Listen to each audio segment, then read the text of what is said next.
সংস্কার না হলে সুন্দর নিরপেক্ষ নির্বাচন করা সম্ভব না। তবে আমরা বলছি খুব বেশি দিন সময় নেওয়াটা এটা আমরা ভালো কল্যাণ মনে করছি না। খুব তড়িৎ এটা হলেই ভালো হয়, হয়তো 1-1.5 বছর। আর সাথে সাথে আমরা যে নির্বাচন পদ্ধতিটা আমরা বর্তমানে চেয়েছি পিআর সিস্টেম, সংখ্যানুপাতিক হারে প্রতিনিধি সংসদে যাওয়া এবং মানবতার কল্যাণের বাহিরে যে নীতি আদর্শগুলো রয়েছে, সিদ্ধান্তগুলো রয়েছে, সেগুলো বাতিল ধারাবাহিকভাবে করতে হবে। যে সংস্কৃতির মাধ্যমে নৈতিক চরিত্র ধ্বংস হয়, সেই কালচার বা সেই সংস্কৃতি এটা আমরা পছন্দ করি না।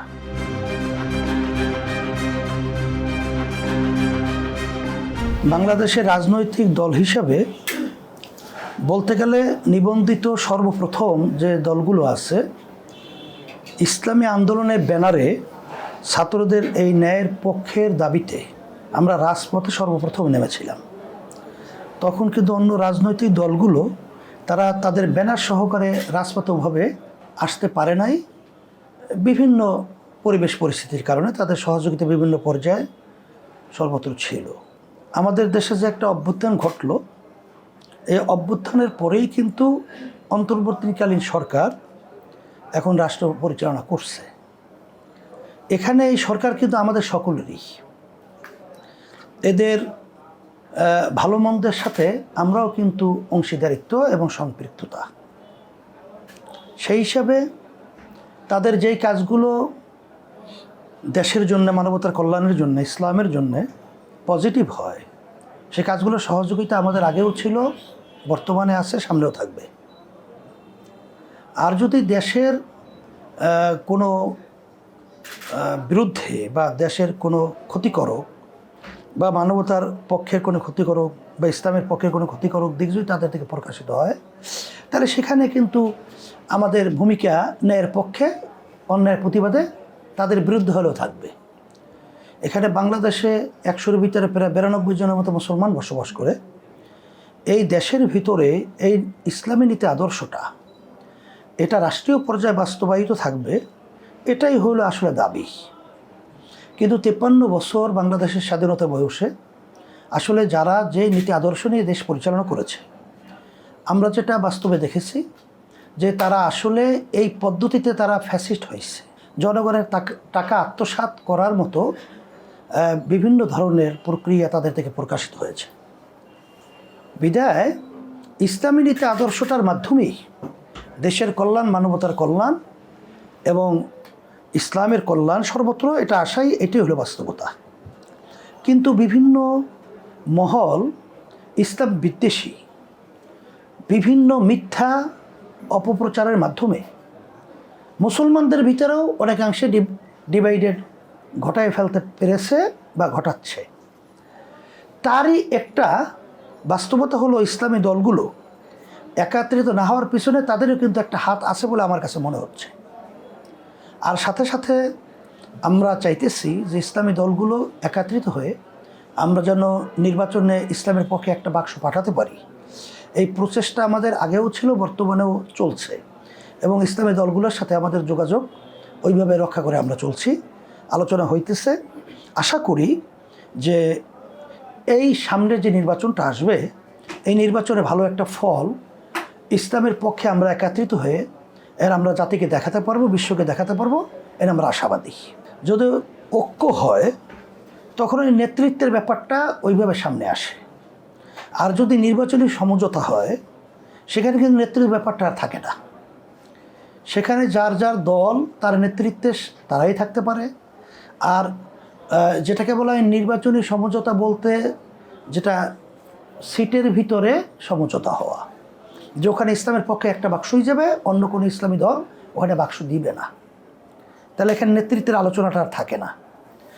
আর সাথে সাথে আমরা যে নির্বাচন পদ্ধতিটা আমরা বর্তমানে চেয়েছি পিআর সিস্টেম, সংখ্যানুপাতিক হারে প্রতিনিধি সংসদে যাওয়া, আমরা ভালো করে চিন্তা ভাবনা করে দেখছি, অনেকের সাথে আলোচনাও করছি এবং দুনিয়ার ভিতরে প্রায় 91টা দেশের মতো দেশে এই পদ্ধতি কিন্তু চালু আছে। 147টা দেশে এই নির্বাচন প্রক্রিয়া চলে, তার ভিতরে কিন্তু 91টা দেশের মধ্যে এই পদ্ধতি কিন্তু চালু আছে। আর এর মাধ্যমে যেটা আমরা জাতীয় সরকার বলি, জাতীয় সরকারের ব্যাপারে পিআর পদ্ধতির বাহিরে জাতীয় সরকার হওয়া কিন্তু আদৌ সম্ভব না। এখানে প্রতিটা ভোটারের এখানে কিন্তু মূল্যায়ন হবে, মার্কায় ভোট হবে, 1% ভোট পেলেও তাদের 3 জন এমপি তাদের পার্লামেন্টে থাকবে। তাই সব দল যদি দেশ পরিচালনার দায়িত্ব পালন করে তখন এই দেশটা সুন্দর হবে, এটাই হলো বাস্তবতা। আর বর্তমানে যে পদ্ধতি আছে, ওই যে 51% ভোট পাইলেও তারা সরকার গঠন করলো, আর 49% তারা এই সরকারের বাহিরে বিরুদ্ধে রয়ে গেল, যার কারণে দেশের ভিতরে সুন্দর একটা পরিবেশ থাকে না। এদের থেকে আস্তে আস্তে তখন তারা চাইবে এদেরকে দমন করতে, আবার তারা চাইবে তাদেরকে উৎখাত করতে। এতে করে দেশ আসলে কল্যাণকর একটা পর্যায়ে পৌঁছে না। বিধায় এই 53 বছরে এইভাবেই পরিবেশটা বাংলাদেশে কিন্তু হয়ে আসছে। এই জন্য আমরা চাইতেছি যে পিআর পদ্ধতিতে যদি নির্বাচন হয় তাহলে সেখানে সবাই অংশীদারিত্ব থাকবে এবং দেশ একাত্রিত পরামর্শ ভিত্তিক দেশ পরিচালনা করা যাবে। আর একক ক্ষমতায় আসীন হয়ে যে ফ্যাসিস্ট চরিত্র তৈরি হওয়া, এটাও থাকবে না। দলকে যখন নাকি ভোট দিবে, সেখানে ভোট দেওয়ার পরে দলকেই তো তাদের দায়িত্ব ন্যস্ত করছে যে আমাদের ম্যান্ডেট আমরা তাদের হাতে এটা আমরা অর্পণ করছি। এটাই তো গণতন্ত্রের একটা প্রক্রিয়া। আমাদেরকে দায়িত্ব দেওয়ার পরে যেমন উকিল বানানো হয় বিভিন্ন বিষয়ের উপরে, কেসের মধ্যে বিভিন্ন জায়গা আছে না, তা আমাদেরকে তারা এই ম্যান্ডেটটা তাদের দায়িত্বটা আমাদের কাছে অর্পণ করছে। সেই হিসাবে এখানে কিলোকাল করার, এখানে বাহিরে আলোচনা চিন্তা করার কোনো সুযোগ থাকবে বলে আমরা মনে হয় না। আর বিশ্বের ভিতরে তো দুনিয়ার মধ্যে বিভিন্ন জায়গায় তো এই পদ্ধতি আছে, সেখানে আমরা দেখছি রাষ্ট্র পরিচালনার ক্ষেত্রে কোনো ঝামেলা হয় না, নির্বাচনের কোনো ঝামেলা হয় না, দেশ সুন্দরভাবে চলছে। আমরা সম্মানিত প্রধান উপদেষ্টা সহ উপদেষ্টার সাথে যখন আমরা আলোচনা করছি তখন আমরা বলেছি যে সংস্কার এটা অত্যন্ত জরুরি। সংস্কার না হলে সুন্দর নিরপেক্ষ নির্বাচন করা সম্ভব না। সংস্কারও লাগবে, আবার খুব ত্বরিত শীঘ্রই নির্বাচনে একটা রোড ম্যাপ ঘোষণা করতে হবে। কারণ নির্বাচিত সরকার ছাড়া দেশ পরিচালনার সুন্দর পরিবেশ তৈরি হয় না। আসলে এই সংস্কারগুলো করতে কতদিন সময় লাগবে এটা তো এখনও আমাদের কাছে পরিষ্কার না। তবে আমরা বলছি খুব বেশি দিন সময় নেওয়াটা এটা আমরা ভালো কল্যাণ মনে করছি না। খুব ত্বরিত এটা হলেই ভালো হয়, হয়তো 1-1.5 বছর এরকম একটা সময়ের মধ্যেই একটা পরিবেশ তৈরি হওয়া দরকার, এরকম একটা চিন্তা আমরা করছি। কিন্তু সংস্কারের ব্যাপারটা সুন্দরভাবে করা দরকার। বিগত 3টা জাতীয় নির্বাচন ছিল, এই 3টা জাতীয় নির্বাচনে যে সরকার দেশ পরিচালনা করেছে, বিশেষ করে আওয়ামী লীগ 14 দল সহ, এই নির্বাচনগুলো কিন্তু আসলে নির্বাচনের প্রক্রিয়া হয় নাই, দিনের ভোট রাতে হয়েছে,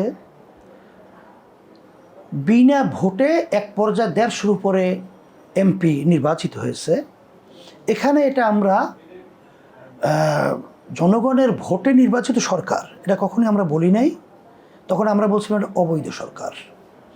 এই 3 নির্বাচনে যেই সরকার দেশ পরিচালনা করেছে তারা আসার পরে তাদের নিজেদের স্বার্থে, তাদের দলের স্বার্থে সংবিধান তারা পরিবর্তন বিভিন্ন সময় করেছে।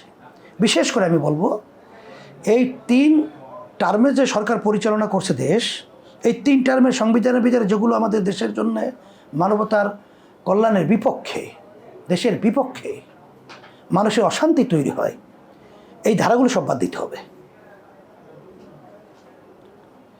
এরপরে 71-এর সংবিধান সহ যেখানে আমাদের দেশের কল্যাণের বাহিরে এবং মানবতার কল্যাণের বাহিরে যে নীতি আদর্শগুলো রয়েছে, সিদ্ধান্তগুলো রয়েছে, সেগুলো বাতিল ধারাবাহিকভাবে করতে হবে। কারণ হলো সংবিধান তৈরি হয় দেশের কল্যাণের জন্য, মানুষের কল্যাণের জন্যে। সেখানে এই সংবিধানের মাধ্যমে যদি একটা গ্রাম্য একটা প্রবাদ বাক্য যে পকেট সংবিধান হয়, একটা দলীয় সংবিধান হয়, এর মাধ্যমে তার দেশ চলতে পারে না। এটা অত্যন্ত জরুরি এই ধারাগুলো পরিবর্তন। সব দলগুলোর সাথেই আমরা বিশেষ করে আলোচনা চালু রাখছি। এর ভিতরে হেফাজত সহ, তারপর জামাত সহ, অন্যান্য আদার্স যে খেলাফত মজলিস, বাংলাদেশ খেলাফত মজলিস, জমিয়ত, সবার সাথেই মোটামুটি আলোচনা, খেলাফত আন্দোলন সহ সবার সাথে আমাদের আলোচনা চলছে। আমরা পরিষ্কারভাবে আমাদের নীতিমালার ভিতরে বলা আছে যে আমরা একটা কল্যাণ রাষ্ট্র প্রতিষ্ঠা করতে চাই।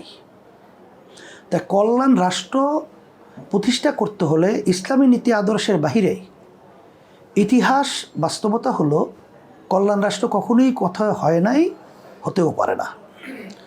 আর অন্যান্য সংখ্যালঘু, যেহেতু আমাদের বাংলাদেশে মুসলমানদের সংখ্যা বেশি, সংখ্যালঘু হিন্দু আছে, খ্রিস্টান আছে, বৌদ্ধ আছে, উপজাতি আছে, বিভিন্ন ধর্মের অবলম্বী লোক আছে, তাদের ব্যাপারে ইসলাম যে নীতি আদর্শ আমাদেরকে দিয়েছে সেই নীতি আদর্শের মধ্যে এক কথায় আমাদের জান মাল ইজ্জতের নিরাপত্তা দায়িত্ব যেভাবে আমাদের কাছে গুরুত্ব, ইসলামী রাষ্ট্রের ভিতরে বিজাতিদের, সংখ্যালঘুদের জানমাল ইজ্জতের নিরাপত্তা হুবহু একই পর্যায়ের, কোনো পার্থক্য নাই। আমার জানমালের নিরাপত্তা যেরকম গুরুত্ব, তাদের জানমালের নিরাপত্তা ওইভাবে ইসলাম গুরুত্ব দিয়েছে। বিধায় ইসলামী নীতি আদর্শের মাধ্যমে দেশ সমাজ চললে সেখানে বিজাতিরা তাদের স্বাধীনভাবে তাদের ধর্মকর্ম, তাদের স্বকীয়ভাবে তারা তাদের সব কিছু নিয়ম অনুযায়ী বাস্তবায়ন করতে পারবে, যেটা দেশের বিরুদ্ধে না হবে বা অন্য ধর্মের বিরুদ্ধে কোনো আঘাত না হানবে, এগুলো তারা করতে পারবে। এটা ইসলামী একমাত্র গ্যারান্টি, এটা নিশ্চয়তার। ভারতে ধর্মনিরপেক্ষতাবাদ তারা বলে, কিন্তু মুসলমানরা স্বাধীনভাবে তাদের ধর্মকর্ম পালন করতে পারে না। গণতন্ত্র বলা হয় আমেরিকা সহ, কিন্তু সেখানে কিন্তু আজকে ফিলিস্তিন সহ বিভিন্ন জায়গায় যে নির্মমভাবে ছোট ছোট বাচ্চাদেরকে, আমার মা বোনদেরকে যে মারতেছে, তাহলে বোঝা গেল ওই নীতি আদর্শের মাধ্যমে আসলে কল্যাণ আসতে পারে না। আর ইসলামী নীতি আদর্শ আপনি দেখবেন যেখানেই যখন ছিল তখন বিজাতিরা পর্যন্ত তাদের দেশ ছেড়ে ইসলামী নীতি আদর্শ যেখানে পরিচালিত হয়েছে সেখানে বসবাস করেছে। এটাই হলো বাস্তবতা। নারীদের অধিকার ইসলাম পুরুষদের চেয়েও বেশি দিয়েছে। এখানে আসলে ইসলাম আমরা অনেকে না বোঝার কারণে বিভিন্ন ব্যাখ্যা আমরা দিয়ে থাকি। নারীদের স্বাধীনতার মধ্যে উলঙ্গ হওয়া না, কিন্তু বর্তমানে তারা যে স্বাধীনতার কথা বলে, এটা এক কথায় উলঙ্গটাই তারা স্বাধীনতার একটা শোভন মনে করে বা একটা ক্ষেত্র মনে করে। আসলে এর মাধ্যমে তো সমাজ ধ্বংসের পথে যায়, সেখানে মানবতা থাকে না। সবাই তাদের স্বাধীনভাবে তারা বসবাস করবে, বরঞ্চ নারীর ইজ্জত ইসলাম আরও পুরুষের চেয়েও বেশি দিয়েছে। দেশের কোনো কল্যাণে ক্ষতি না হয়, এ ধরনের তো সব জায়গায় একটা নিয়মতান্ত্রিকতা থাকবেই সবার ব্যাপারে। এটা পুরুষের ব্যাপারেও থাকবে, এটা মহিলাদের ব্যাপারেও থাকবে। আমাদের নারীর সদস্য লক্ষ লক্ষ হবে। নেতৃত্ব বলতে নারীদের দেখেন, আমাদের কমিটি আছে কেন্দ্রীয়ভাবে, তারা তাদের আঙ্গিনায় কাজ করতেছে, তারা ভোট দেয়, তারা সুন্দরভাবে। বরঞ্চ আমরা অনেকাংশে দেখছি নারীদের ভোটের সংখ্যা আমাদের পুরুষের চেয়ে অনেকাংশে আমাদের বেশিই হয়। ওই তাদের পরামর্শ কিন্তু আমরা ভিন্নভাবে নিয়ে থাকি, যে আপনাদের আঙ্গিনায় কিভাবে কাজ করবেন আমরা দিক নির্দেশনা দেই, তারা আমাদেরকে দিক নির্দেশনা দেয়।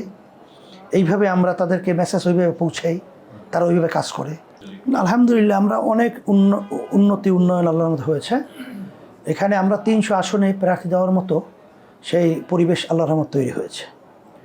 এবং ইসলামী আন্দোলন বাংলাদেশ এখন বেশিরভাগ লোকই যারা দেশের কল্যাণ চায় তারা কিন্তু আন্তরিকভাবে ভালোবাসে। এই অবস্থার অন্তত তৈরি হয়েছে।